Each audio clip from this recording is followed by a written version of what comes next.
तो आदरणीय मनु दीदी आज हमारे बीच हैं, पहले उनको सुनेंगे। आप यहाँ तो रहते ही हैं, इसके अलावा आप पूरे पंजाब में, चंडीगढ़ के अलावा बहुत सारे और भी स्टेट्स में जा करके, हिमाचल के आप रहने वाले थे पहले, लगभग 20-22 साल पहले आप यहाँ चंडीगढ़ में आए। सेक्टर 33 हमारा मेन आश्रम है, वहाँ रहे, वहाँ से और बहुत स्थानों पर रहे। अभी यहाँ पे रहते हुए बहुत सारी सेवाएं संभालते हैं। रक्षाबंधन पर या अनेक स्कूलों में, कॉलेजेस में CRPF है और बहुत सारी चीज़ें हैं, कितने ऑफिसेज हैं, वहाँ जा कर के रक्षाबंधन में खास प्रोग्राम करते हैं। तो आप बहुत अग्रणी रूप से उसमें जाते हैं, तो बच्चों से लेकर के बड़ों तक, अधिकारियों से लेकर कर्मचारियों तक, क्योंकि आजकल सारा नौकरी का ज़माना है, तो सब लोग दफ्तरों में कैसे रहते हैं, उनको भी फिर कुछ न कुछ ध्यान, योग, साधना के बारे में सिखाना, ये कार्य आप निरंतर करते रहते हैं। तो आदरणीय मनु दीदी से आज रक्षाबंधन का संदेश हम सुनेंगे। आदरणीय ब्रह्मा कुमारी मनु दीदी से।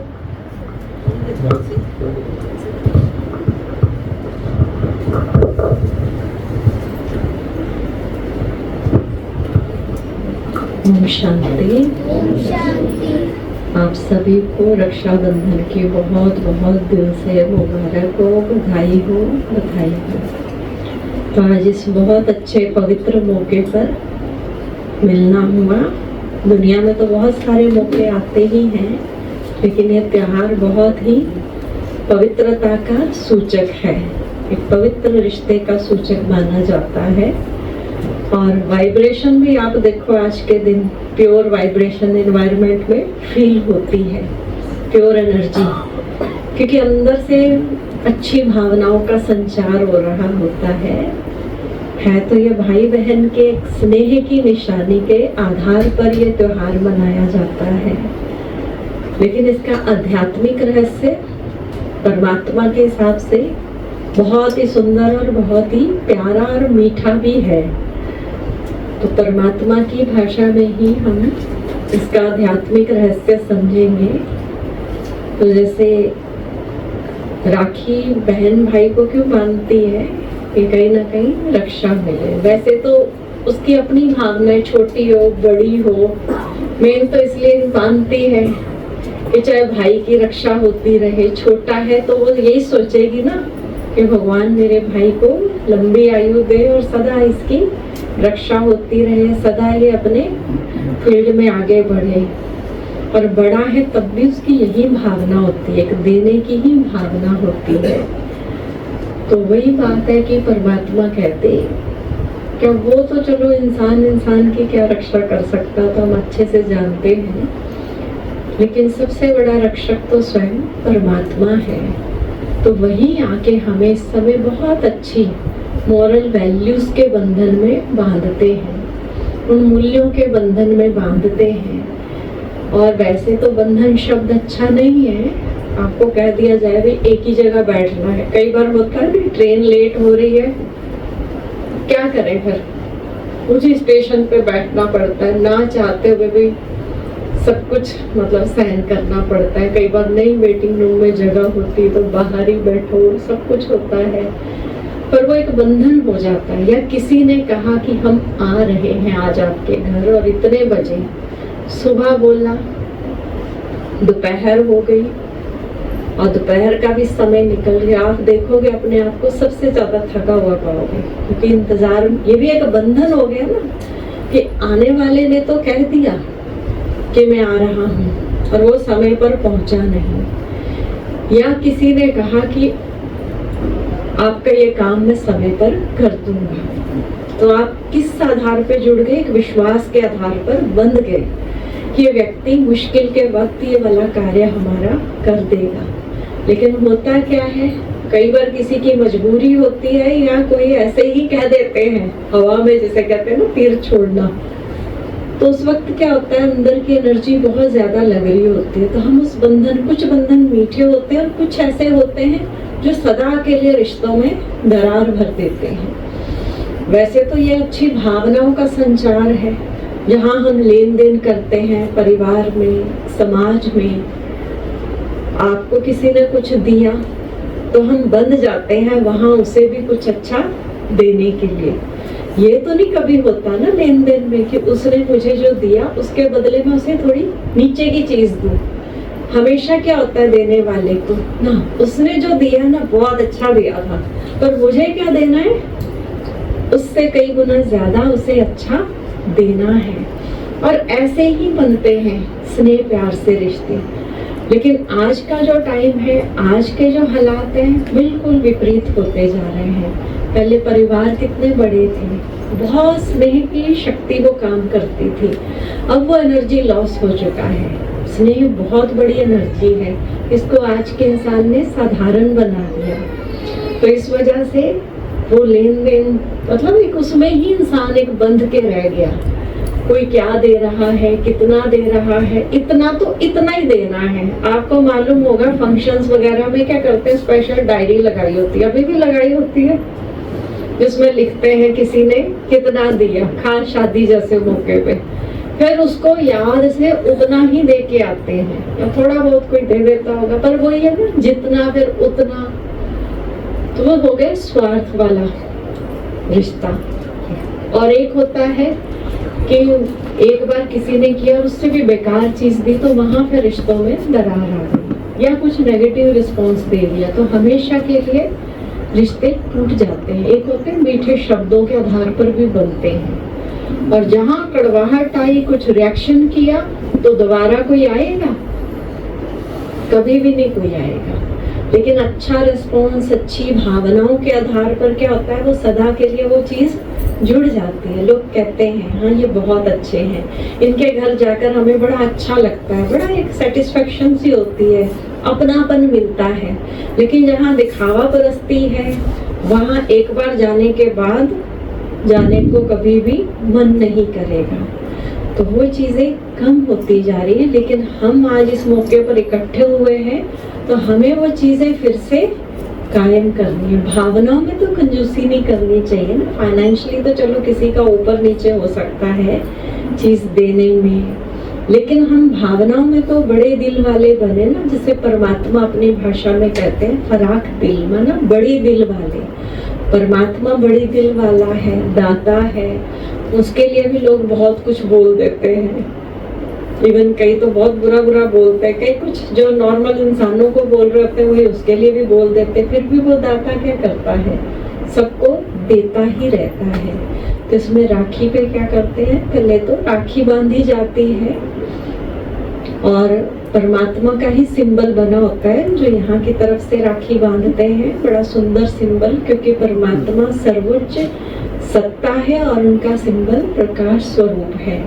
तो वही सिंबल उस राखी पर बना होता है। तो उसका मतलब है बांधते हुए फील करना कि ईश्वर ने मेरा हाथ पकड़ लिया, या उस सर्वशक्तिवान सदा मेरे साथ है और वो मेरी रक्षा के लिए बंधा हुआ है। चलो परमात्मा तो बंधा है, लेकिन वो कह रहे हैं कि आप भी अपनी रक्षा के लिए बंधे हुए हो।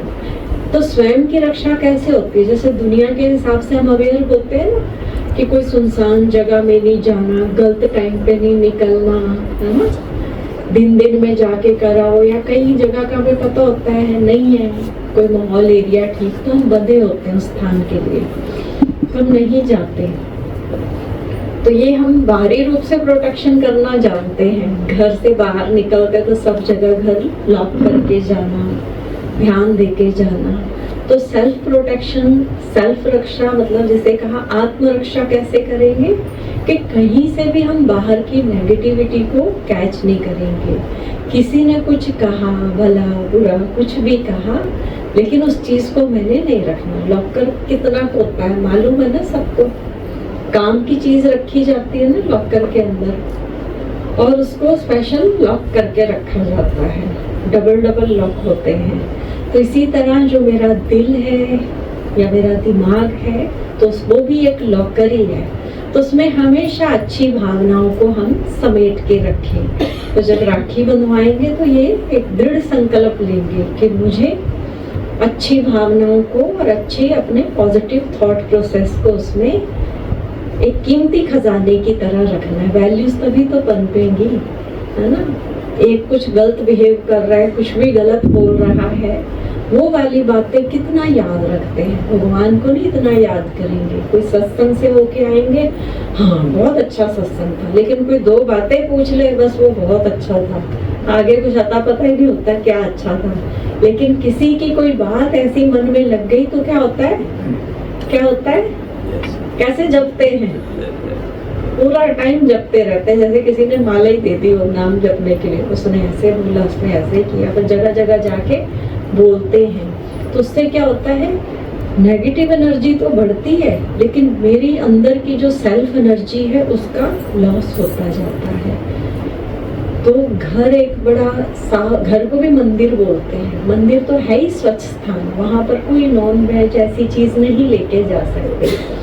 और घर भी एक पवित्र स्थान है। और हमारी भावनाएं, नेगेटिविटी बिल्कुल नॉन वेज का ही काम करती है। चाहे इंसान का दिमाग भी एक मंदिर की तरह है, उसके भीतर भी और घर के भीतर भी।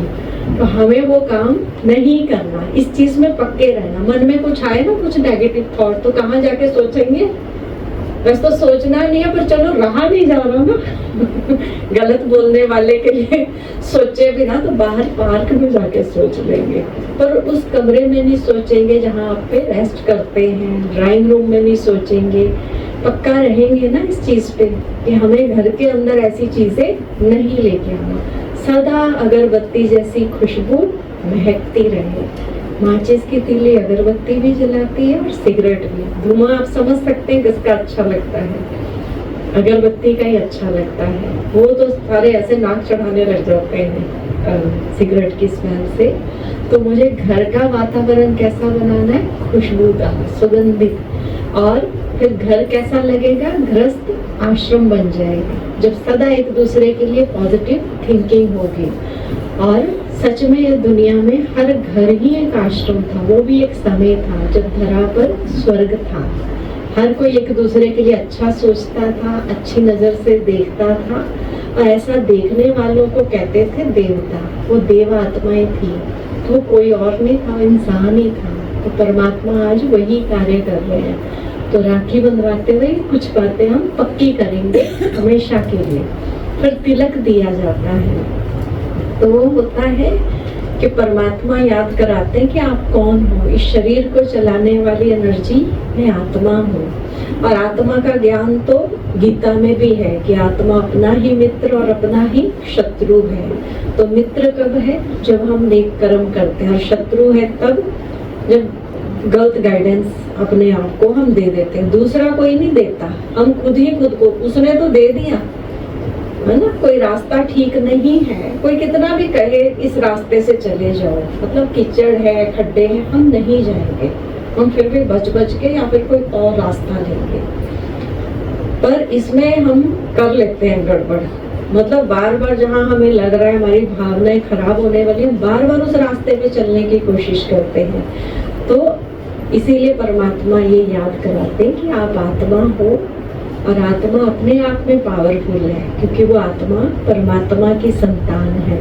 तो जब हम ईश्वर को याद करके कोई भी कर्म करते हैं, किसी भी कर्म के लिए कदम उठाते हैं, तो उसमें कई गुना ज्यादा कामयाबी मिलती है। तो इसलिए वो विजय का भी प्रतीक है और अंदर से अपने आत्मिक स्वरूप का भी प्रतीक है। फिर मुख मीठा कराया जाता है, तो वो मीठा भी अच्छी बात है। फंक्शन पे या ओकेजनली हम मुँह मीठा करते हैं, पर लगातार फिर भी मीठा खाया नहीं जाता।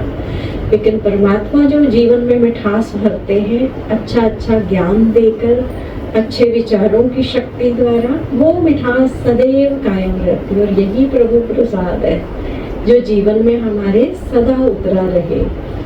ऐसी मिठास हो जो जिसके साथ व्यवहार करें उसके जीवन में भी मिठास आ जाए। कड़वे तीखे शब्द तो क्या करते हैं, वही रिश्तों में दरार भर देते हैं। और मिठास क्या करती है, रिश्तों को बनाए रखती है। कहते हैं ना मिठाई, तो मीठे से बनी मिठाई।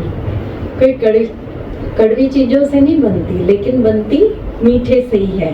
तो मुझे रोज ही मन के अंदर क्या करना है, कोई ना कोई मिठाई तैयार करके रखनी है। कोई कुछ बोले करे और वही शुभ भावनाओं की मिठाई चुपचाप उसके जरिए, मन के जरिए उस तक दुआओं के जरिए भेज देनी है। क्योंकि दुआएं भी एक बड़ा कीमती धन है। लेकिन ये बनता तब है जब निरंतर मेरा कनेक्शन परमात्मा के साथ होगा। तो अगर, और वैसे भी नेगेटिविटी आजकल कहाँ ज़्यादा आ रही है, कहाँ से, जैसे बार बार न्यूज़ सुनते, घटनाएं तो हो ही रही हैं लगातार, कोई ना कोई नेचुरल कैलेमिटीज़ है और मार काट बहुत कुछ है।